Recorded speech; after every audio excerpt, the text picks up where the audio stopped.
Isang nakakagulat na balita ang kumakalat ngayon sa showbiz kung saan nagsalita na ang aktres na si Rita Daniela tungkol sa insidente ng pambabastos na ginawa ng kanyang co-star na si Archie Elmenia.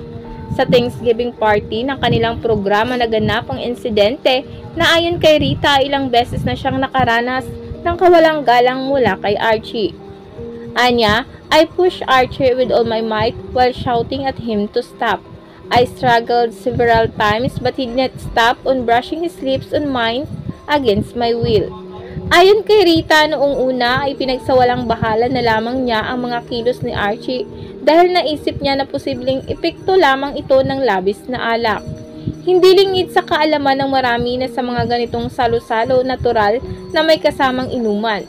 Ngunit sa pagkakataong ito ay tila naging hindi maganda ang kinahinatnan ng kasayahan para kay Rita.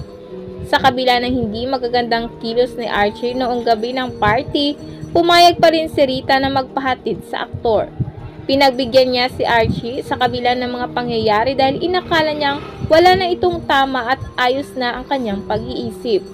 Ngunit dito nagkamali si Rita, sa halip na maayos na ihatid, mas lalo pang lumala ang sitwasyon at ang pambababoy kay Rita ay naging mas malala. Naging matapang naman si Rita sa pagbabahagi ng pangyayaring ito at inamin niyang labis siyang nasaktan at nainsulto. Kinabukasan, humingi naman ng paumanhin si Archie kay Rita, ngunit tila huli na ang lahat para sa aktor. Ayon sa aktres, hindi maibabalik ng simpleng sorry ang dignidad at respeto na nawala dahil sa ginawang pang-iinsulto sa kanya.